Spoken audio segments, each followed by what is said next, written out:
Ang paglapang ng baso sa ibabaw ng makinis na kahoy na mesa ay lumika ng isang mahinang tuno sa katahimikan ng library. Para kay Lira Almira Reyes, ang tuno na iyon ang pinakamalakas at pinakanakakakabang ingay sa buong mundo. Bawat umaga, sa loob ng 3 buwan, ganito ang kanyang ritual. Isang tasang mainit na kape, na may tamang tamis at tamang tapang, para sa lalaking hindi man lang alam ang kanyang pangalan. Para kay Renz Marco Villanueva. Napahipit ang hawak niya sa laylayan ng kanyang palda habang mabilis siyang umurong at nagtago sa likod ng isang mataas na estante nga libro. Mula sa maliit na siwang, tanaw niya ang pwesto kung saan niya iniwan ang kape. Ang pwesto ni Renz. Ang pwesto kumpada na pilit niyang ginijiba.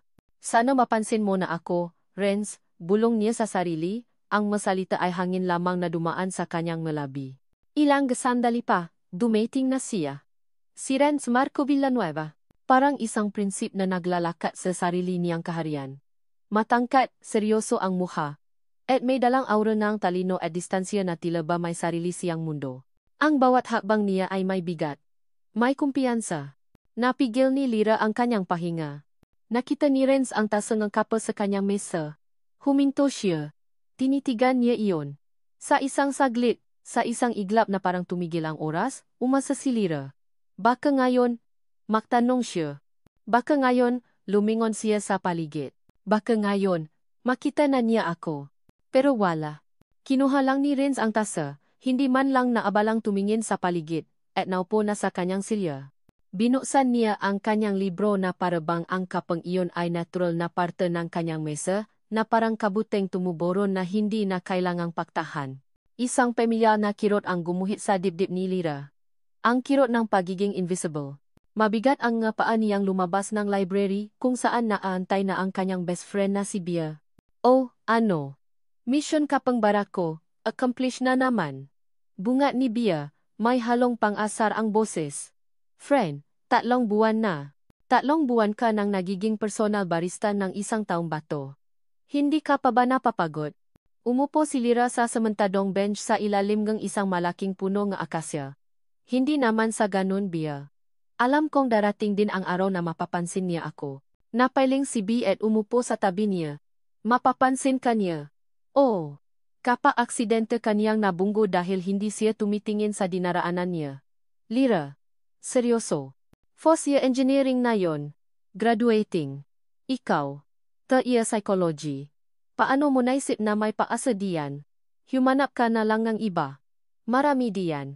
Iba siya, Bia, mahinang sagot ni Lira. Ang mga mata ay nakatanaw sa malayo. Naalala niya ang unang beses na nakita niya si Renz. Hindi sa library. Kung saan lagi itong seryoso. Nakita niya ito sa isang exhibit ng College of Engineering.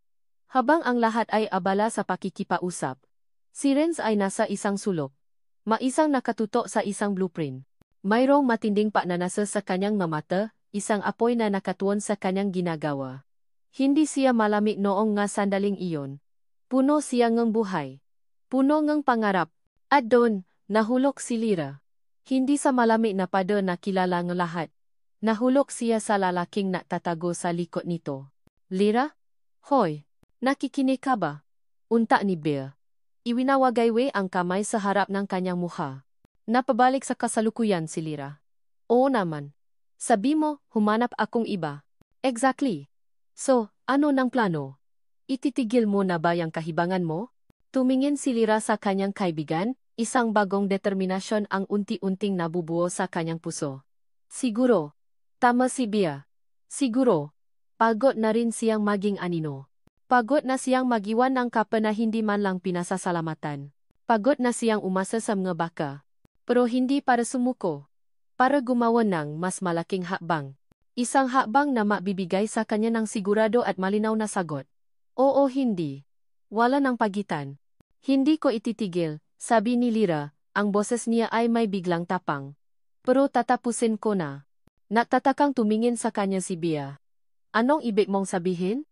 Ngumiti si Lira. Isang ngiting may halong kaba at katapangan. Ang ngapahiwati ay hindi na sapat. Ang kapa ay hindi na sapat. Kailangan niya nga isang malaking pasabo para magiba ang pada na iyon. Bukas, sabi niya, mas para sa sarili niya kaysa kay Bea. Bukas, amin na ako sa kanya. Sa harap ng lahat kong kinakailangan. Kinabukasan, ang bawat tibok ng puso ni Lyra ay kasintunog ng martilyong ipinupukpok sa bakal. Ang tapang na naramdaman niya kahapon ay napalitan na ng isang nakakaparalisang kaba. Hawak niya ang strap ng kanyang backpack na parabang iyon ang tanging kumakapit sa kanya sa mundo. Sigurado ka ba talaga dito, Lyra? Tanong ni Bea sa tabi niya, ang boses ay puno ng pag-alala. Nakatayo sila sa gilid ng malawak na Freedom Park ng Universidad, isang lugar na karaniwang dinaraanan ng maraming estudyante. Tumango si Lyra, kahit ang pakiramdam niya ay para siyang sasabak sa isang giyera na wala man lang armas. Kailangan kong malaman, Bea. Pagod na akong manghula. Ilang minuto silang naghintay. Bawat segundong lumilipas ay parang isang oras. Hanggang sa wakas, natanaw na nila siya, si Renz. Naglalakad maisa, ang nga libro ay yakap sa kanyang dibdib. Ang tingin ay diretso lang sa unahan na parang walang ibang nakikita. Ito na. Sige na, bulong ni Bea, pinisil ang braso ni Lyra bilang suporta. Nandito lang ako. Huminga ngang malalim si Lyra. Isang hakbang. 2. 3. Ang bawat paggalaw ay tila isinagawa sa ilalim ng tubig. Mabagal at mabigat. Hanggang sa nakatayo na siya sa mismong dinaraanan ni Renz. Napahinto si Renz. Ang kanyang mata, na laging nakatuon sa malayo, ay napilitang tumingin sa kanya. Isang bahid ng pagtataka ang gumuhit sa kanyang mukha. Renz. Nagsimulang mangini ang boses ni Lyra. Naramdaman niya ang paginit ng kanyang ngapisngi. May mga estudyanteng napapahinto na rin sa paligid, mga matang nagusisa. Sandali lang. Pwede ba kitang makausap? Tumingin si Renz sa paligid, sa mga taong unti-unting nakukumpulan. Ang pagtataka sa kanyang mukha ay biglang napalitan ng inis. Isang malamig na pader ang muling bumalo sa kanyang anyo. Anong kailangan mo? Tanong niya. Ang boses ay patak at walang anumang emosyon. Niluno ni Lyra ang bara sa kanyang lalamunan. Ngayon na. Wala nang atrasan. Gusto ko lang sabihin. Huminga siya ulit ng malalim. Pinipilit na buuin ang nga salita. Gusto ko lang sabihin na. Gusto kita. Renz. Matagal na. Yung kapa sa library tuwing umaga. Ako ang nagiwan noon. Kasi gusto kita. Katahimikan. Isang nakabibinging katahimikan ang bumalo sa kanila, na binasa lamang ang mahahinang bulungan mula sa mataong nakapaligid. Tinitigan siya ni Renz. Ang kanyang mamata ay parang 2 piraso ng yelo, walang bahid ng kahit anong init o awa. Hindi siya nagulat. Hindi siya natuwa. Hindi siya nagalit. Para lang siyang tumitingin sa isang bagay na nakaharang sa kanyang daan. At pagkatapos, nagsalita siya. Ang nga salita niya ay kasing talim ng kutsilyo, direktang tumusok sa puso ni Lyra. Please, sabi niya sa isang boses na malamig at malino. Stop wasting your time and mine. Pagkasabi niyon, nilakpasan lang siya ni Renz na parang isa lamang siyang poste, at nakpatuloy sa paglalakad na tila walang nangyari. Naiwan si Lyrang nakatayo ron. Nakaawang ang mga labi. Hindi makagalaw. Ang nga bulungan sa paligid ay biglang lumakas. Naging parang magabubuyo na umugong sa kanyang tainga. Naramdaman niya ang daan-daang nga matang nakatitik sa kanya, mga matang puno nga awa at panghuhusga. Ang init sa kanyang pisngi ay naging isang nakakapasong epoy ng kahihiyan. Grabe, nakakahiya. Ang tapang niya. Pero ayon. Busted. Kawawa naman. Bago pa man siya tuluyang mabuwal, naramdaman niya ang mga braso ni Bea na yumakap sa kanya mula sa likuran. Tara na, Lyra, bulong nito. Alis na tayo dito. Hayaan mo na siya. Hinilas siya ni Bea palayo sa lugar na iyon, palayo sa mamapanghusgang tingin. At nang makarating sila sa isang tahimik na sulok ngampas, doon na bumigay si Lyra. Ang luhang kanina pa niya pinipigilan ay sunod-sunod na pumata mula sa kanyang mata. Isang tahimik na paiyak na dala ang bigat ng 3 buwang paasa na gumuho sa loob lamang ng ilang segundo. Gabi. Nakatayo si Lyra sa harap ng bintana ng kanyang kwarto, pinapanot ang pakpata ng ulan sa salamin. Ang bawat pata ay tila nakikidalamhati sa kanya. Kinuha niya ang kanyang cellphone, binuksan ang contacts. Renz Marco Villanueva. Ang pangalan niya ay tila ng uyam. Ang numerong hindi naman niya kailanman nagamit pero kinabisado niya. Pinindot niya ang pangalan. Tinitigan niya ang option. Call, message, delete contact. Ang kanyang daliri ay nanginginig na idinikit sa screen. Sa ibabaw ng salitang delete.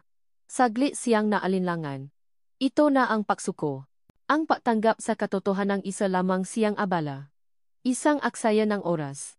Pagkatapos, mariin niyang pinindot ito. Are you sure you want to delete this contact? Pinindot niya ang yes. At sa isang iglap, nawala na ang pangalan ni Renz sa kanyang telepono. Isang pait ang gumuhit sa kanyang lalamunan, ngunit kasabay nito, isang kakaibang kapayapaan ang nagsimulang umusbong. Ang kapayapaan ni papapasya. Simula bukas, bulong niya sa sarili, habang ang ulan ay patuloy na humahampas sa bintana, na tila hinuhugasan ang lahat ng sakit. Simula bukas, kakalimutan na kita. Papasok ni Renz Marco Villanueva sa kanyang kwarto. Ang unang ginawa niya ay ang malakas na paglapa ng kanyang gamit sa mesa. Ang tuno ay umalingaw-ngaw sa loob ng maliit na espasyo. Kailangan niya ng ingay. Kahit anong ingay na pwedeng tumabon sa mga bulungan na kanina pa sumusunod sa kanya. Kailangan yon, bulong niya sa sarili, habang nakatitig sa puting kisama. Inulit niya ang nga salita na parang isang dasal. Kailangan yon para tumigil na siya. Iyon ang tama. Iyon ang nararapat. Gulo lang ang dala ng mga ganitong bagay. Emosyon. Komplikasyon. Mga bagay na wala siyang panahon at lakas na harapin. Ang kanyang mundo ay may mga plano, may mga blueprint. May mga numero na eksakto at hindi nagsisinungaling. Walang lugar para sa mga hindi tiyak na nararamdaman. Pero kahit anong pilit niyang kumbinsihin ang sarili, bumabalik at bumabalik sa isip niya ang imahe. Ang mukha ng babaeng iyon. Si Lyra. Ang itsura nito nang bikasin niya ang nga salitang iyon. Ang unti-unting pagkawala ng kislap sa mata nito, na napalitan ng gulat, sakit, at hiya. Napapikit si Renz ng mariin. Gulo lang yon, ulit niya, mas malakas ngayon, na parabang sinusubukan niyang takutin ang alaala para umalis. Tama lang ang ginawa niya. Pinutol niya ang isang problema bago pa man ito lumaki. Iyon lang iyon. Kinabukasan, nagising si Renz na may kakaibang bigat sa kanyang dibdib. Pinilit niyang ipagsawalang bahala ito. Sinunod niya ang kanyang normal na routine. Ligo. Bihis. Paghahanda ng gagamit. Lahat ay nakayos. Lahat ay nasa tamang oras. Ang kaayusan ang kanyang santuaryo. Naglakad siya papasok sa library. Ang pamilya na amoy ng malumang libro at air conditioner ang sumalubong sa kanya.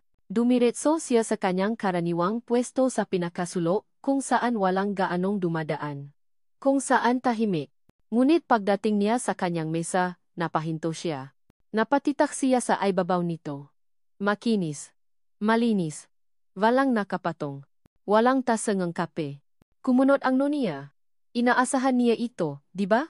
Ito naman ang gusto niya. Ang tumigil na ito. Ang matapos na ang kung anumang kalokohan iyon. Pero bakit? Bakit may pakiramdam na may kulang? Isang bagay na hindi naman dapat nandun sa simula, pero sa loob ng 3 buwan, nasanay na siyang nandun. Umupo siya, inilapa ang kanyang magamit na mas marahan kaysa sa dati. Ang katahimikan sa kanyang pwesto ay biglang naging kakaiba. Hindi ito ang kapayapaan na dati niyang nararamdaman. Ito ay isang katahimikang hungka. Walang laman. Sinubukan niyang magbasa. Binuklat niya ang kanyang libro sa structural theory, pero ang nga salita ay lumulutang lang sa pahina. Ang isip niya ay lumilipad.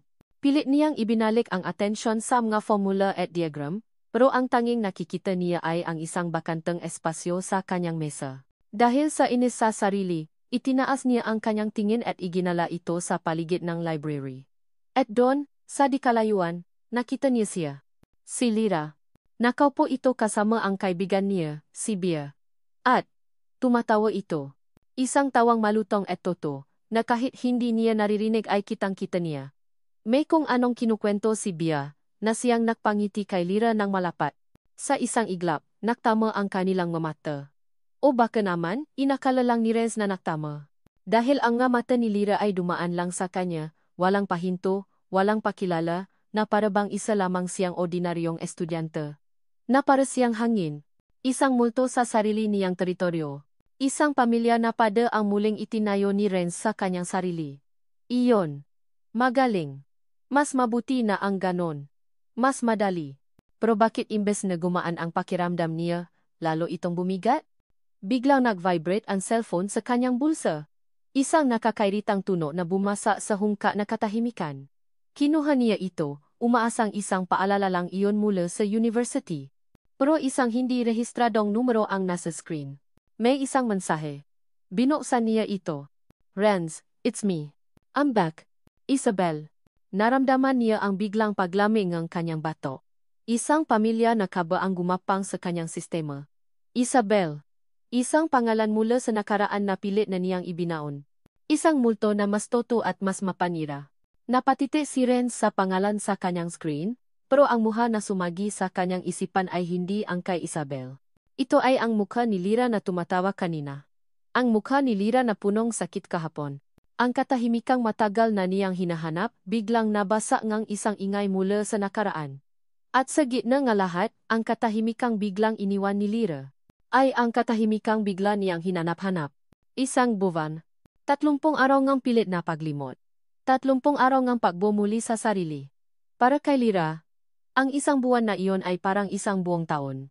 Ngayon, ang hangin ay iba na ang ihip. Lyra, yung order sa table 3, isang Amerikano at isang cheesecake, siga ni Kuya Cardo mula sa kusina, ang may-ari ngang kapihan ni Kuya, isang maliit at medinhawang coffee shop malapit sa university. Okay. Kuya. Sagot ni Lyra. Habang mabilis na inihahanda ang tray. Ang dating mahabang buhok niya ay maikli na ngayon, hanggang balikat na lang. Nakbibigay ito ngang mas magaan at mas preskong itsura sa kanya. Ang nga mata niya, bagamat may bakas pa rin na nakaraang sakit, ay mayroon ng bagong kislap ang kislap ngang isang taong natututong hanapin ang sariling halaga. Ang pagtatrabaho sa kapihan ang naging paraan niya para muling tumayo. Ang amoy ngang bagong giniling na kape, ang init ng steamer, ang pakikipausap sa iba't ibang customer lahat ng iyon ay naging terapya sa kanyang nasaktan puso. Mukhang masaya ka ngayon, Ineng, puna ni Kuya Cardo, isang lalaking nasamit, 40 hasis na may malumanay na ngiti. Ngumiti si Lyra pabalik. Kailangan po, Kuya. Wala naman pong mangyayari kung mamumukmok lang ako, di ba? Napatango si Kuya Cardo. Tama yan. Ang buhay. Parang kape. Minsan matapang. Minsan matamis. Pero kailangan mong higupin para magising ka sa katotohanan. Napatawa si Lyra sa sinabi nito. Sa loob ng isang buwan, naging parang pangalawang tatay na niya si Kuya Cardo. Habang napupuna siyang counter, isang pamilya na tunog ng kampanilya mula sa pinto ang napatigil sa kanya. Napataas ang kanyang tingin. At ang mundo niya ay sandaling huminto. Nakatayo sa may pinto si Renz Marco Villanueva. Ang puso ni Lyra ay kumabo ng isang beses, malakas at masakit, isang paalala dati. Huminga siya ng malalim, pinakalma ang sarili. Customer lang siya Lyra. Kaya mo to. Naglakad si Renz papasok. At kitang-kita sa mukha niya ang pagkagulat nang makita siya sa likod ng counter. Bahagya pang nanlaki ang kanyang mamata, na parabang nakakita siya ng isang multo. Nakita niya ang bago niyang buhok. Nakita niya ang suot niyang apron. Nakita niya ang isang Lyra na hindi niya inaasahan. Naglakad ito papalapit sa counter. Ang mamata ay hindi maalis sa kanya. May kung anong emosyon sa mamatang iyon na hindi mabasa ni Lyra. Pagsisisi? Pagtataka? O baka guni-guni niya lang? Anong ginagawa mo dito? Ayon sana ang gustong itanong ni Renz, kitang-kita sa paraan ng pagbuka ang kanyang bibig. Ngunit inunahan siya ni Lyra. Ibinigay niya ang kanyang pinaka-ensayado at pinaka-profesional na ngiti. Isang ngiting abot sa labi, pero hindi umaabot sa mga mata. Good afternoon. Sir, bati niya. Ang boses ay matatak at malinaw. Welcome to kapihan ni Kuya. What's your order? Ang salitang sir ay tila isang sampal na hindi nakikita. Napatanga si Renz. Ang nga salitang handa na niyang sabihin ay biglang naglaho. Tumingin siya kay Lyra, na parabang sinusubukang hanapin ang babaeng naiwan ng kape sa kanyang mesa, ang babaeng umamin sa kanya sa harap ng maraming tao. Pero wala na ito. Ang kaharap niya ngayon ay isang estranghera na nakangiti sa kanya ng formal. Lyra, sisimulan sana ni Renz. Ngunit muling tumuno ang kampanilya sa pinto. Mas malakas. Mas mapilit. Isang babae ang pumasok. Maganda, balingkinitan ang katawan, at ang bawat galaw ay nagpapakita ng kumpiyansa at yaman. Ang mamata nito ay agad na hinanap si Renz. Baby.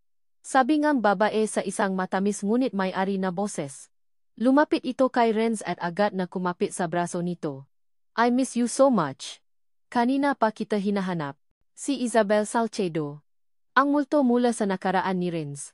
Napatingin si Isabel kay Lyra, tinitimbang siya mula ulo hanggang paa, na may bahagyang pagtaas ng kilay nang makita ang apron nito.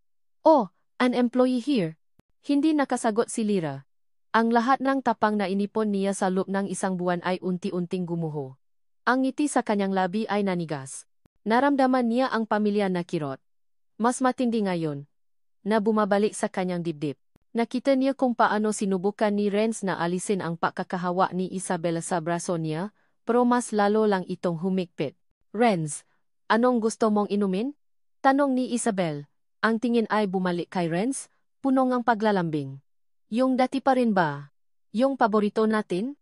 Hindi sumagot si Renz. Ang nga mata niya ay nakatiti pa rin kay Lyra. Mayroong isang desperadong ekspresyon doon, isang tahimik na pakiusap na parabang sinasabi nitong, hindi ito ang inisip mo. Pero para kay Lyra, tapos na ang laro. Ang ebidensya ay nasa harap na niya. Ang babaeng maganda. Ang braso na nakakapit.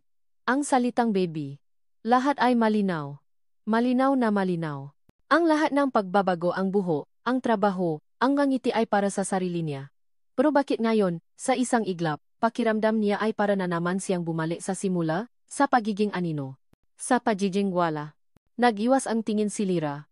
Itinuan niya ang kanyang mata sa cash register, na parabang iyon ang pinaka-interesanteng bagay sa buong mundo. Ano po ang order nila, sir, ma'am? Ulit niya. Ang boses ay bahagyang nangingini na ngayon. Pero pinilit pa rin niyang maging profesional. Naramdaman niya ang tingin ni Renz. Isang tinging mabigat at puno ng masalitang hindi masabi. Pero hindi na siya lumingon. 2 caramel macchiato na lang, sabi ni Isabel, na siyang sumagot para sa kanilang dalawa. Pagkatapos ay bumaling ito kay Renz. Dito na tayo umupo, baby. I have so much to tell you. Hinila ni Isabel si Renz papunta sa isang bakanteng mesa sa may bintana. Walang nagawa si Renz kundi ang magpahila, pero bago siya tuluyang umupo, muli siyang lumingon sa counter. Muli siyang tumingin kay Lyra. Nakita ni Lyra ang lahat ng iyon mula sa gilid ng kanyang mata. Nangingini ang makamay niya habang inihahanda ang 2 tasang kape. Ang bawat galaw ay mekanikal. Ang isip niya ay blanko. Ang tanging naririnig niya ay ang malakas na pakabo ng sarili niyang puso. Inilapat niya ang 2 tasa sa tray. Huminga siya ng malalim. Naglakad siya papunta sa kanilang mesa. Ang bawat hakbang ay isang pagsubok. Nang may lapak niya ang mga tasa sa harap nila, sinubukan niyang huwag matagal. Here's your order, ma'am, sir. Enjoy, sabi niya. At mabilis na tumalikod. Wait. Ang isang salitang iyon mula kay Renz ay napatigil sa kanya. Lumingon siya. Ang mukha ay walang emosyon. Nakatiti si Renz sa kanya, ang mga mata ay puno ng pagsusumamo. Si Isabel naman ay nakatingin din sa kanya, na may halong pagtataka at isang bahid ng hinala. Lyra. Simula ni Renz. Pinutol siya ni Lyra. Ang boses ay malamig ngunit magalang. May kailangan pa po ba kayo, sir? Ang paraan ng pagbigkas niya ng sir ay tila isa na namang sampal. Isang pada na mas mataas at mas matibay kaysa sa itinayo ni Renz. Napaling si Renz, tila natalo. Wala na. Salamat. Tumango lang si Lyra at mabilis na bumalik sa likod ng counter, kung saan naramdaman niyang ligtas siya. Sumandal siya dito, pinipigilan ang sarili na huwag manghina. Mula sa kanyang kinatatayuan, kahit hindi niya tignan, naririnig niya ang malanding tawa ni Isabel. Naririnig niya ang magabulong nito. Nakikita niya sa gilid ng kanyang mata ang kanilang anino sa salamin ng bintana. Makasama. Ang bagong Lyra, na buong akala niya ay matata na, ay unti-unting gumuho sa harap ng isang lumang multo. At nakita yon ni Renz. Nakita niya ang bahagyang pangingini ng balikat ni Lyra. Nakita niya ang paraan ng pajuko nito na parabang pinipigilan ang luhang na babadayang pumata. Nakita niya ang sakit sa mga matang iyon bago ito tuluyang umiwas. At sa kauna-unahang pagkakataon, ang inis at pagka-guilty na naramdaman niya ay nahaluan ng isang bagong emosyon. Isang emosyong hindi niya inaasahan. Selos. At isang matinding kagustuhang ipaliwanag ang lahat. Ang mga sumunod na araw ay isang pagsubok sa tatak ni Lyra. Pilit niyang iwinawaksi sa isip ang eksena sa coffee shop. Pilit niyang kinukumbinsi ang sarili na wala siyang pakialam. Si Renz at ang magandang babaeng iyon? Problema nila yon. Hindi na niya problema. Ngunit ang puso, madalas, ay hindi nakikinig sa isip. Isang hapon, sa katahimikan ng library, habang pilit niyang tinututukan ang libro niya sa abnormal psychology, isang anino ang tumabon sa kanyang lamesa. Lyra, right? Napataas ning tingin si Lyra. Ang puso niya ay tila lumunda papunta sa kanyang lalamunan. Si Isabel Salcedo. Nakatayo sa harap niya, may isang matamis na ngiti sa mga labi, ngunit ang mga mata ay tila ng usisa. Ikaw yung sa coffee shop, patuloy ni Isabel. Hindi na hinintay ang sagot niya. You're very good at your job. Ang galing mong gumawa ng kape. Isang papuri, pero sa tanga ni Lyra, may iba itong tuno. Isang paalala ng kanyang lugar. Salamat, tipit niyang sagot, at muling ibinaling ang tingin sa libro, nagbabaka sakaling alis na ito. Pero umupo si Isabelle sa silang nasa tapat niya. I just wanted to say, sorry kung naging awkward yung nangyari nung isang araw. Sabi nito sa isang boses na puno ng pakukunwaring simpatya. Hindi umimik si Lyra. Anong dapat niyang sabihin? Si Renz kasi. Nabuntong hininga si Isabel. Na para bang may ibinabahaging isang mabigat na sikreto. He's a bit complicated. Mahirap siyang intindihin kung hindi mo talaga siya kilala. Dito na napatingin si Lyra. Ang pagbanggit sa pangalan ni Renz ay parang isang kawil na kumalabit sa kanyang atensyon. May mga pinagdaanan kasi siya, patuloy ni Isabel. Ang boses ay mas lalong bumaba, mas confidential. Tungkol sa pamilya niya. Kaya siya ganyan. Laging may pader na nakaharang. Kailangan niyang isang taong nakakaintindi sa bigat na dinadala niya. Bawat salita ni Isabel ay parang isang maliit na karayom na tumutusok sa puso ni Lyra. Pinaparamdam nito sa kanya na siya ay isang tagalabas. Isang taong walang alam sa tunay na mundo ni Renz. Minsan, ako na lang talaga ang nakakaintindi sa kanya. Pagtatapos ni Isabel, na may kasamang isang malungkot na ngiti. Kaya pasensya na. Ha? I just felt like I needed to tell you, para hindi ka na rin umasa. He's not for you. Pagkasabi niyon, tumayo na si Isabel na parang isang reyna. Sige, I have to go. Nice talking to you, Lyra. At umalis na ito, iniwan si Lyrang tulala, ang ngasalita nito ay umugong sa kanyang isipan. He's not for you. Kinahapunan. Habang naglalakat si Lyra sa korido, pagod ang isip at katawan. Narinig niya ang isang pamilyar na boses na tumatawa sa kanyang pangalan. Lyra. Sandali. Si Renz. Mabilis itong naglalakat palapit sa kanya. Pero sa isip ni Lyra, umalingaw ang masalita ni Isabel. Complicated. May pinagdaanan. Ako na lang ang nakakaintindi. Biglang bumigat ang kanyang mapaa. Ang gusto lang niya ay makalayo. Nakunwari siyang walang narinig. Binilisan niya ang kanyang paglakad. Halos patakbo na.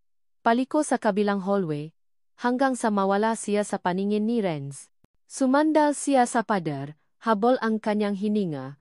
Ang puso niya ay kumakarera hindi dahil sa pagod, kundi dahil sa takot at pagkalito. Gabi na nang makauwi si Lyra sa kanyang apartment. Humiga siya sa kama. Gulong-gulo ang isip. Ang masalita ni Isabel. Ang desperadong tawa ni Renz. Alin ang totoo? Biglang nag-vibrate ang kanyang telepono sa ibabaw ng mesa. Kinuha niya ito. Isang mensahe mula sa isang hindi pamilyar na numero. Alam niya kung kanino galing. It's Renz. About what happened earlier. It's not what you think. Please, let me explain. Napatitik si Lyra sa mensahe. Isang maliit na kislap ng pag-asa ang sumilay sa kanyang dibdib. It's not what you think, baka nga nakamali siya. Baka dapat pakinggan niya ito. Hinawakan niya ang telepono, nag-iisip kung anong isasagot. Pero bago pa man siya makapat-type, muling na-vibrate ang kanyang telepono. Isa pang mensahe. Mula sa ibang numero. Isang numero na alam niyang kay Isabel. Binuksan niya ito. Hindi ito text. Isa itong litrato. Isang litrato ni Renz, mahimbing na natutulo sa isang sofa. Mukha itong pagod. Ngunit payapa. At sa ilalim ng litrato, may isang maikling caption. He's tired. Had to take care of him. Nabitawan ni Lyra ang kanyang telepono. Bumaksa ito sa malambot na kama. Ang maliit na kislap ng paasa na naramdaman niya kanina ay biglang namatay, na parang isang kandilang binuhusan ng malamig na tubig. Ang litrato. Ang caption. Ang lahat ay isang malinaw na patunay. Isang kasinungalingan ang mensahe ni Renz. At ang mga salita ni Isabel, ang mga salitang may lason, ay totoo pala. Galit. Iyon ang tanging nararamdaman ni Renz habang mabilis na tinataha ang pasilyo ng engineering building. Isang uri ang galit na hindi niya naramdaman noon, isang galit na may kasamang sakit at pag-alala. Ang litrato. Ang litrato ni Lyra na ipinakita sa kanya ni Bea kanina, na umiyak matapos makita ang message ni Isabel. Hindi niya alam kung paano nakuha ni Lyra ang litrato, pero isa lang ang sigurado niya, si Isabel ang may kagagawan nito. Natagpuan niya ito sa isang bench sa labas ng gusali, abala sa pag-scroll sa kanyang telepono na parabang walang anumang ginawang masama. Isabel. Ang boses ni Renz ay malamig at matigas. Napataas ng tingin si Isabel, ang mukha ay agad na nagliwanag nang makita siya. Renz. Baby. Hinahanap mo ba ako? Hindi siya ngumiti. Sa halip, itinapat niya ang kanyang telepono sa mukha nito. Ipinapakita ang isang screenshot ng litratong ipinadala nito kay Lyra. Ano to?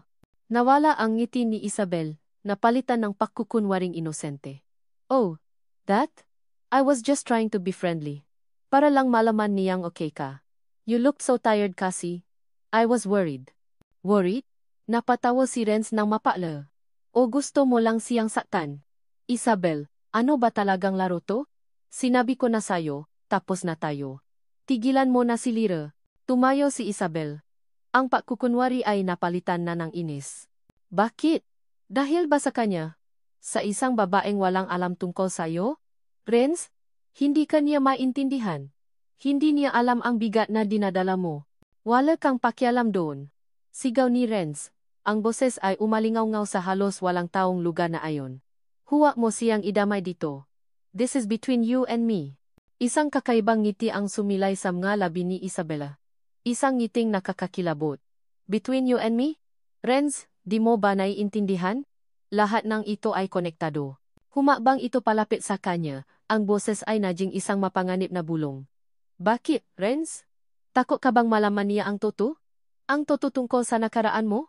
Ang totoo tungkol sa nanay mo? Sa pagbanggit ng salitang nanay, naramdaman ni Renz na nanlami ang kanyang kamay. Ang galit niya ay biglang hinaluan ng isang pamilya na takot. Anong sinasabi mo? Ang ngiti ni Isabel ay lalong lumawa. Ito na ang alas niya. At alam niya iyon. Ako ang kausap ng nanay mo, Renz. Ang salita ay parang isang malakas na suntok sa sikmura ni Renz.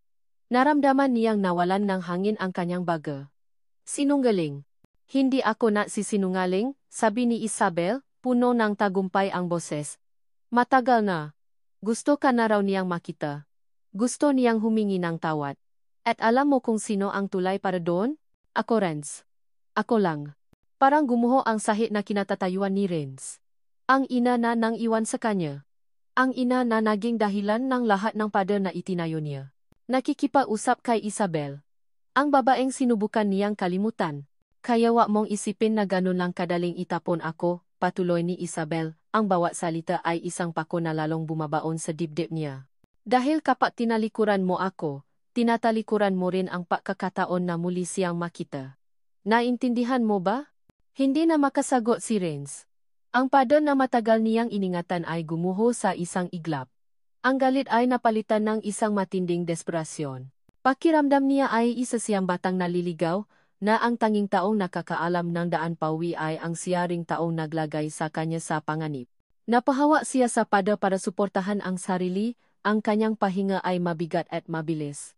Ang lakas niya ay biglang nawala. Samantala, sa dikalayuan, papalapit si Lyra. Matapos makita ang litrato, nagpasya siyang harapin na si Renz. Hindi para makmakaawa, kundi para humingi ng katotohanan. Pagod na siyang maging biktima ng laro. Ngunit natigilan siya nang makita niya ang eksena sa harap niya. Hindi niya narinig ang pinausapan nila. Ang tanging nakita niya ay ang resulta nito.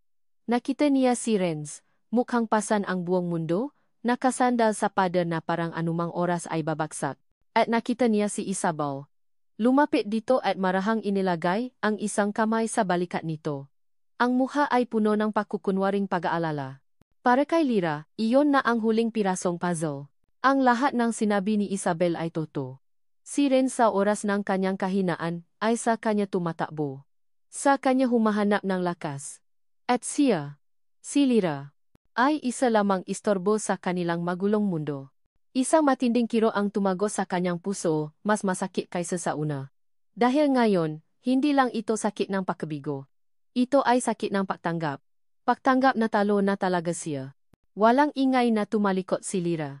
Habang naglalakad siya palayo, ang bawat hakbang ay mas lalong bumibigat. Kinuha niya ang kanyang telepono, ang nadaliri ay nanginginig sa galit at sakit. Hinahanap niya ang pangalan ni Renz sa kanyang mensahe. Ang huling mensahe nito, "Please let me explain." Isang mapait na tawa ang kumawala sa kanyang ngalabi. Pinindot niya ang numero. At walang pag-alinlangan, pinindot niya ang opsyon na nagsasabing block this number. Isang pada ang gumuho kay Renz.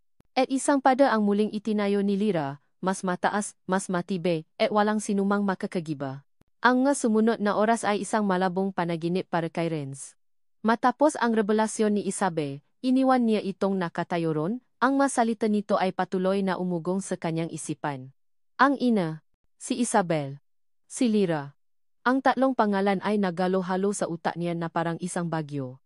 Pero sa gitna ng lahat ng kaguluhan, isang bagay ang naging malinaw. Kailangan niyang makausap si Lyra.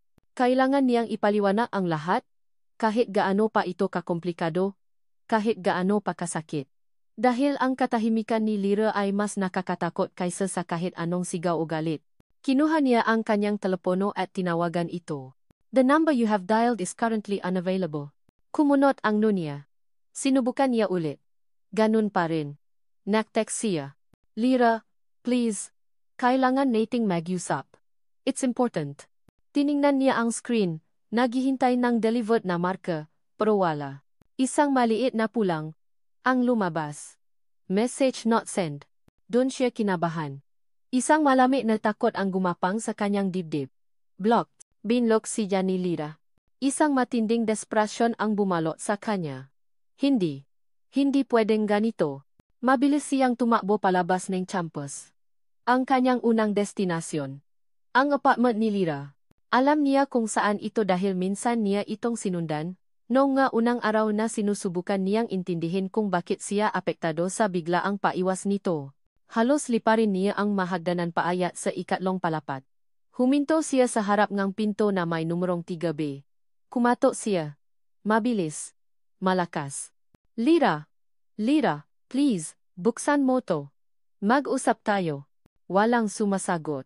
Kumatok siya ulit, mas malakas pa. "Lyra, alam kong nandiyan ka. Please." Isang pinto sa tabi ang bumukas. Isang matandang babae ang sumilip. "Wala nang tao diyan, iho." Kaninang umaga pa umalis yung babaeng nakatira diyan, dala lahat ng gamit niya. Parang binuhusan ang yellow si Renz. "Umalis? Saan po siya nagpunta?" Nakibit balikat ang matanda. "Abay, ewan ko. Basta umalis na." At isinara na nito ang pinto. Naiwan si Renz na nakatiti sa pinto nga apartment ni Lyra. Walang laman, umalis na siya. Isang lugar na lang ang naisip niya. Namamadali siyang bumalik sa kampus, sa kapihan ni Kuya. Pagpasok niya, ang pamilya na amoy ng kapa ay hindi nakapagpakalma sa kanya. Si Kuya Cardo ang nasa counter. Ang mukha nito ay seryoso. "Nasaan si Lyra?" tanong ni Renz. Halos habol ang hininga. Tinitigan siya ni Kuya Cardo, ang mamata nito ay may bahid ng lungkot at pagkadismaya. "Wala na siya rito, iho. Nag-resign na siya kanina." Bawat salita ay parang isang suntok. "Kuya, please. Kailangan ko siyang makausap." "Alam niyo ba kung nasaan siya?" Bumuntong hininga si Kuya Cardo. "Hindi ko alam." Ang sabi lang niya. Kailangan niyang umalis. Kailangan niya ng bagong simula. Napayuko si Renz, napasabunot sa sarili niyang buhok. Huli na ba talaga siya? Huli na ba ang lahat? "Ika." Isang matigas na boses ng babae ang tumawa sa kanya mula sa likuran. Paglingon niya, nakita niya si Bia, ang kaibigan ni Lyra. Ang mata nito ay nakapoy sa galit. Lumapit ito sa kanya. At sa harap ni Kuya Cardo, isang malutong na sampal ang dumapo sa pisngi ni Renz. "Masaya ka na?" Nanginginig ang boses ni Bia sa galit. "Sinira mo siya, Renz. Sinira mo ang isang taong ang tanging ginawa ay mahalin ka. Pinaglaruan mo siya. Pinaasa mo siya. At ngayon, nawala na siya dahil sayo." Hindi nakakibo si Renz. Ang sakit ng sampal ay walang-wala kumpara sa sakit ng mga salitang naririnig niya. Dahil lahat ng iyon ay totoo. Nasaan siya, Bea? Please, sabihin mo sa akin, pakiusap niya. Ang boses ay basak na. Tumawa si Bea ng mapala. Para ano? Para saktan mo ulit? Para paasahin mo na naman? Lubayan mo na siya, Renz. Hayaan mo na siyang buuin ang sarili niya. Hindi ko siya sasaktan. Kailangan ko lang mapaliwanag, despradong sabi ni Renz. Tinitigan siya ni Bea. Ang mata ay puno ng pagkamuhi. She's leaving, Renz. For Cebu. She applied for a semester transfer. Para makalayo sa iyo. Cebu. Ang salitang iyon ay tumata sa isip ni Renz. Malayo. Masyadong malayo. Kailan ang alis niya? Tanong niya. Ang huling hibla ng paasa ay kumakapit. Ngumisi si Bea ng malamig. Her flight is tomorrow morning. At kahit anong gawin mo, hinding-hindi mo na siya maabutan. Pagkasabi niyon, tinalikuran na siya ni Bea. Iniwan siyang nakatayong maisa sa gitna ng coffee shop. Tomorrow morning. Ang salitang iyon ay parang isang hatol. Isang sentensya. Naramdaman ni Renz ang unti-unting pagguho ng kanyang mundo. Si Lyra, ang babaeng nagdala ng kakaibang liwanag sa madilim niyang buhay, ay aalis na. At lahat ng ito ay dahil sa kanya. Dahil sa pada na itinayo niya. Dahil sa mga multo nga nakaraan na hinayaan niyang manalo. Lahat ay nawala. Gabi. Ang orasan sa dingding ng kwarto ni Renz ay tila isang bombang malapit ng sumabog. Bawat paikot ng segundo ay isang paalala. Tomorrow morning. Bukas ng umaga. Aalis na si Lyra. Nakaupo siya sa gilid ng kanyang kama, nakatingin sa kawalan. Ang desperasyon na naramdaman niya kanina ay unti-unting napalitan ng isang kakaibang kalinawan. Ang kalinawan na dumarating kapag wala ka nang pwedeng mawala. Nawala na sa kanya si Lyra. Ano pa ang kanyang katatakutan? Ang nakaraan. Ang kanyang ina. Si Isabel. Wala na. Tumayo siya. Mayroon siyang kailangang gawin. Hindi para pigilan si Lyra. Marahil ay huli na para doon. Ngunit para sa sarili niya. Para sa karapatang mabuhay ng walang takot. Para sa karapatang piliin ang sarili niyang landas. Kinuha niya ang kanyang telepono at tinawagan ang isang numero na matagal na niyang ibinaon sa limot. Renz? Oh my God, Renz. Tumawa ka. Ang boses ni Isabel sa kabilang linya ay punong pananabik at tagumpay. I knew it. I knew you'd call me. Makita tayo, sabi ni Renz. Ang boses ay walang emosyon. Sa my Freedom Park. Ngayon na. Okay baby. I'm on my way.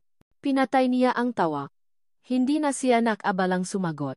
Pagdating ni Renz sa Freedom Park, ang lugar ay halos walang tao. Tanging ang dilaw na ilaw mula sa mga posta ang nabibigay liwanag. Ang parehong lugar kung saan niya tinanggihan si Lyra. Ang parehong lugar kung saan nasimula ang lahat ng ito. Ilang sandali pa, dumating si Isabel, ang mukha ay nagliliwanag. Nandito na ako. I knew you'd realize na ako lang ang kailangan mo. Lumapit ito para yakapin siya, ngunit humakbang paatras si Renz. Napahinto si Isabel, ang ngiti ay unti-unting nawala. Tapusin na natin to, Isabel, sabi ni Renz, ang boses ay kalmado ngunit may bigat. Anong sinasabi mo? Lahat ng ito, sabi ni Renz, iginala ang kamay sa paligid. Ang ngalaro, ang kasinungalingan. Ang paggamit mo sa nakaraan ko laban sa akin. Tapos na. Tumawa si Isabel, isang tawang pilit. Renz, you're not making sense. Tinutulungan lang kita. Tinutulungan kitang makita ulit ang nanay mo. Hindi ko kailangan ng tulong mo, maring sabi ni Renz. Tumingin siya diretso sa mga mata nito. Hindi ko kailangan ng isang taong gagamitin ang kahinaan ko para kontrolin ako. At lalong hindi ko kailangan ang isang ina na mas piniling kausapin ka kaysa sa sarili niyang anak. Nawala ang lahat ng kulay sa mukha ni Isabel.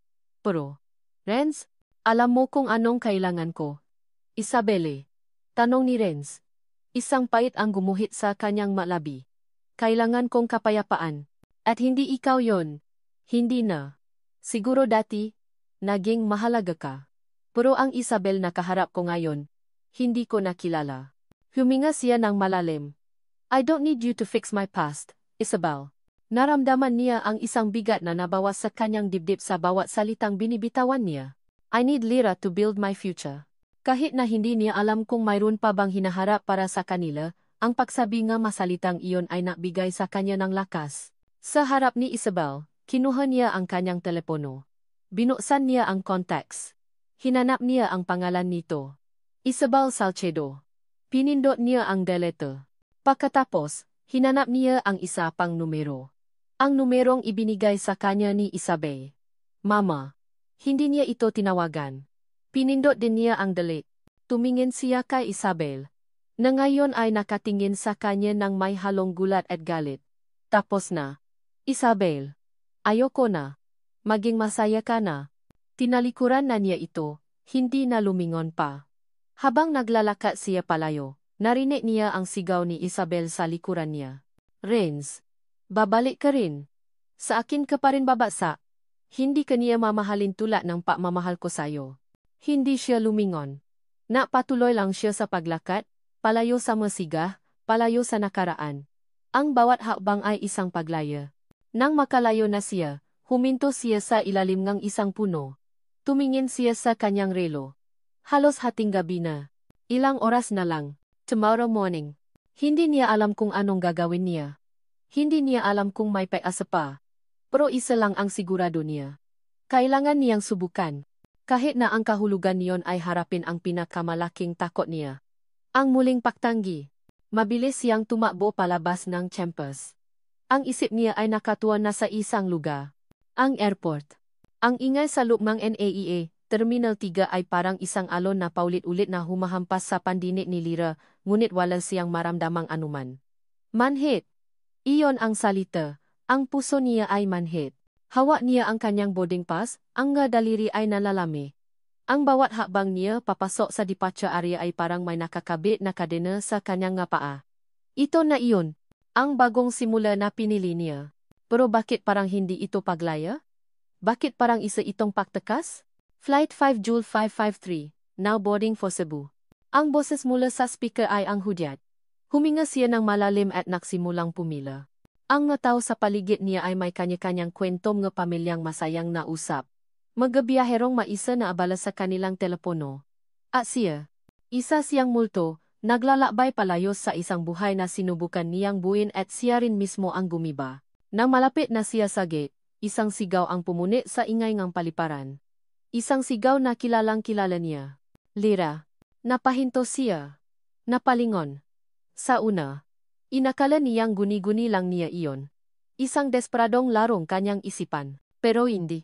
Doon, sa kabilang dulo ang pila, nakatayo si Renz. Habol ang hininga, magulo ang buho, at ang kanyang nga mata ay puno ng isang emosyon na hindi pa niya nakikita dito kailanman. Desperasyon. Mabilis siyang tumatakbo papalapit, hindi pinapansin ang nga tao na babangga niya. Lyra! Sandali! Sabi niya nang makalapit ito. Ang boses ay pagod at basak. Ang lahat ng tao sa pila ay napatingin sa kanila. Ang pamilya na kahihiyan ay nagsimulang gumapang muli sa sistema ni Lyra. Renz, anong ginagawa mo dito? Hindi siya sumagot. Sa halip, may inabot ito sa kanya. Isang simpleng itim na notebook. Wala na akong oras para magpaliwanag, sabi niya, ang mata ay nakikiusap. Pero, lahat ng sagot, lahat ng paliwanag, nandiyan sa loob. Tinitigan ni Lyra ang notebook. Pagkatapos ay tumingin siya kay Renz, puno ng pagdududa. Please. Pagpapatuloy ni Renz, ang boses ay halos isang bulong na. Just read it. Basahin mo sana sa eroplano. At kung anuman ang maging desisyon mo pagkatapos, tatanggapin ko. Inabot ni Lyra ang notebook, ang daliri nila ay saglit na nagdike. Isang kuryente ang gumapang sa kanyang braso. Last call for passengers of Flight 5 Joule 553 to Cebu. Tumingin si Renz sa gate, pagkatapos ay bumalik ang tingin niya kay Lyra. Isang tinging puno ang sakit at pagsuko. Sige na. Baka maiwan ka pa? At sa isang iglap, tumalikod na ito at mabilis na naglakad palayo.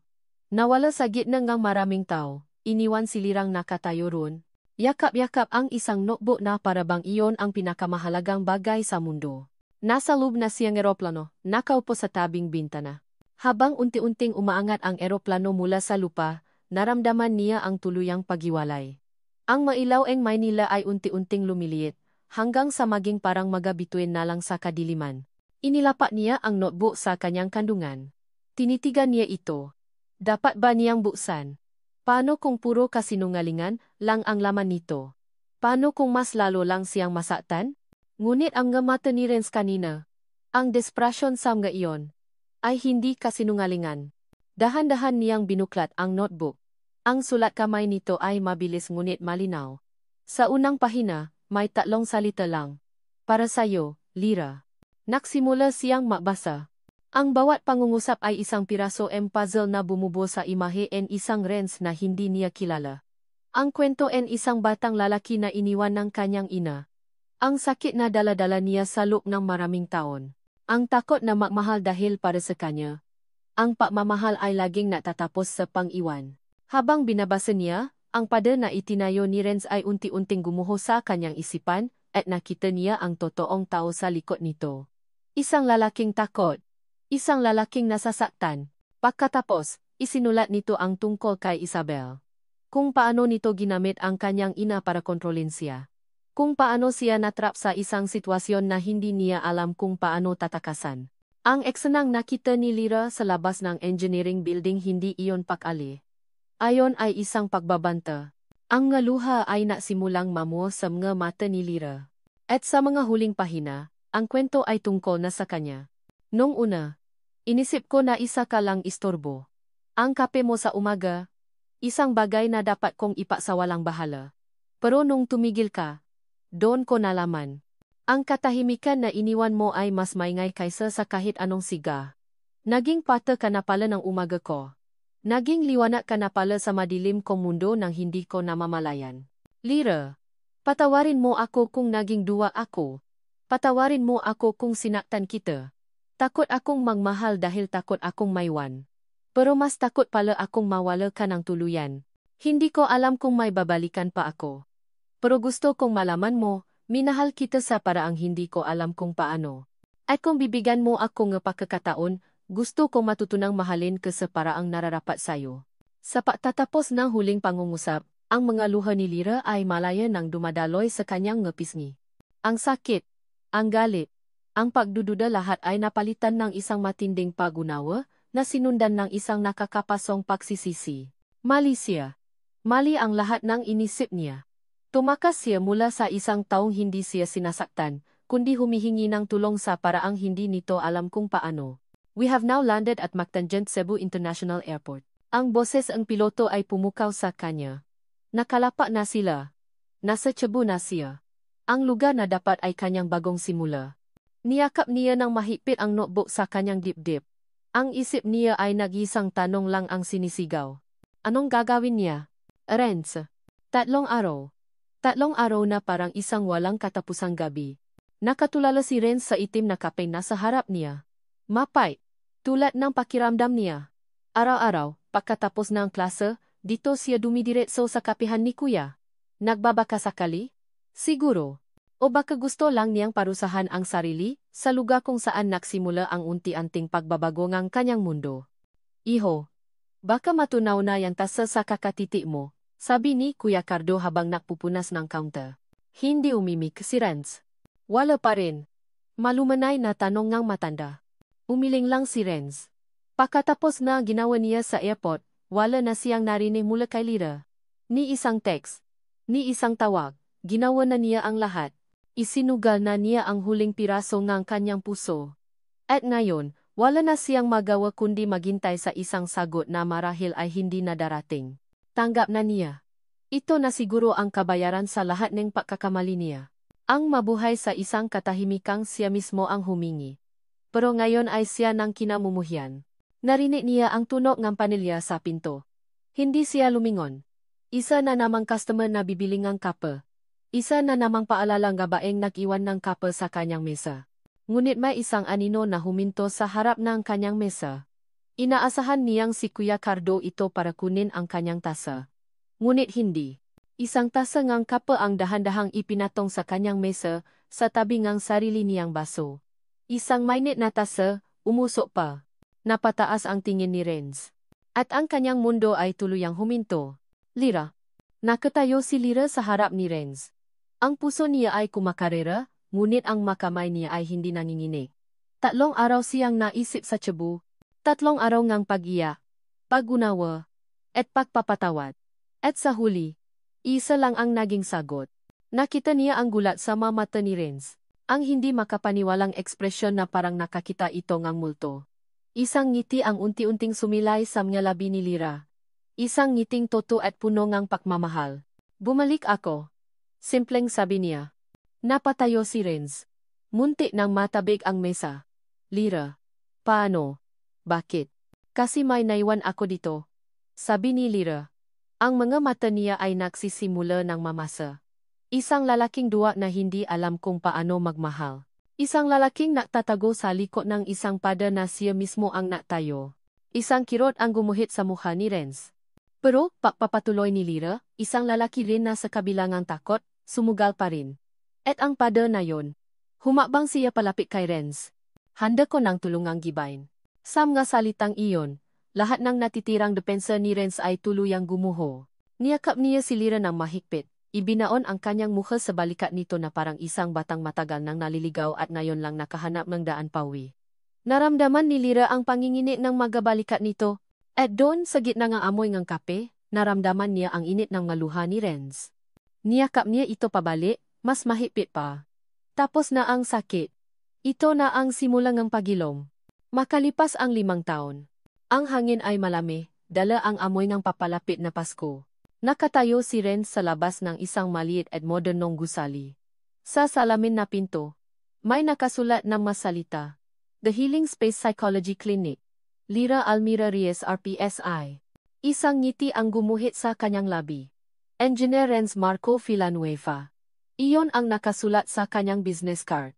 Ngunit ang pinakapaborito niyang titulo ay ang pagiging asawa ng babaeng nasa loop ng gusaling iyon. Pumasok siya sa loop. Ang lugar ay payapa. Pinalamutian ng mahalaman at mga librong pampakalma.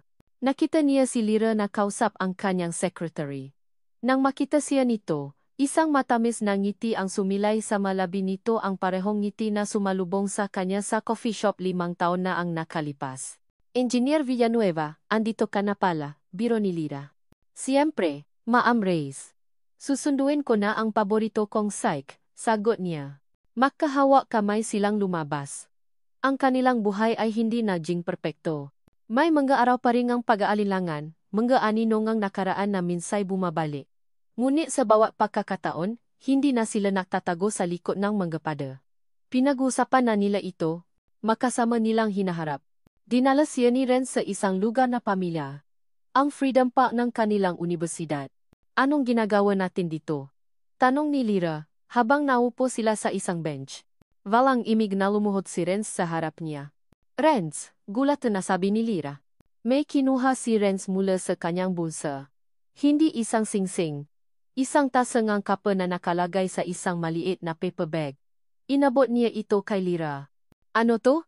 Natatawang tanong ni Lyra. Para sa pada na tuluyan ng gumuho, sabi ni Renz, ang mata ay seryoso ngunit puno ng pagmamahal. Lyra, sa lugar na to, minsan kitang tinanggihan sa pinakamasakit na paraan. Ngayon, gusto kong bumalik dito.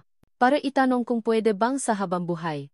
Ako naman ang magtitimpla ang kape mo tuwing umaga. Hindi na napigilan ni Lyra ang kanyang maluha. Pero ngayon, ito ay magaluha ng kaligayahan. Tumango siya ng paulit-ulit. O naman. O engineer. Habang buhay. Tumayo si Renz at niyakap siya ng mahigpit. Ang kanilang kwento ay hindi nasimula sa isang perpektong paraan. Nasimula ito sa isang tasaang kape, sa isang pada na yelo, at sa isang pusong nasaktan. Ngunit tulad ng kape, ang pait ng nakaraan ang siyang nabigay tapang at tamis sa kanilang kasalukuyan. Hindi ito ang pagtatapos ng kanilang kwento. Sa katunayan, ito pa lang ang kanilang unang kabanata. Ang unang kabanata ng isang mahabang kwento na sila ang makasamang susulat, hanggang sa huli. At dito nagtatapos ang kwento ni Lyra at Renz. Mula sa kaibuturan ng aking puso, maraming salamat. Salamat sa pagsama ninyo sa paglalakbay ni Lyra at Renz, mula sa unang tasa ng kape hanggang sa huling pagilong ng kanilang mga puso. Ang pagsulat ng kanilang kwento ay isa ring paglalakbay para sa akin. Bawat sakit na naramdaman ni Lyra, bawat takot na hinarap ni Renz, ay sinubukan kong isalin sa masalita sa paraang mararamdaman din ninyo. Sapagkat ang tunay na pag-ibig ay hindi lamang tungkol sa kili at saya. Ito ay tungkol sa tapang na harapin ang nga pader na itinayo ng karaan, at sa pagpiling magpatawad at magilom ng makasama. Ito ay tungkol sa pag-unawa na ang bawat isa sa atin ay may dalang bigat. At ang tunay na pagmamahal ay ang pag-aalok ng kamay para tulungang gumaan ang bigat na iyon. Sana, ang kwento ni Nalira at Renz ay mag-iwan sa inyong isang paalala, na kahit sa pinakamadilim na sandali, laging may pag-asa. At ang pagmamahal sa sarili ang pinakaunang hakbang para sa isang paibig na tunay at buo. Ngayon, nais ko namang marinig ang inyong nga salubin. Ano ang pinakapaborito ninyong eksena? Anong aral ang inyong napulot sa kanilang kwento? Iwan lamang ang inyong komento sa ibaba. Muli, maraming salamat sa inyong pagmamahal at suporta. Hanggang sa ating susunod na kwento. Pag-ibig sa likod ng luha.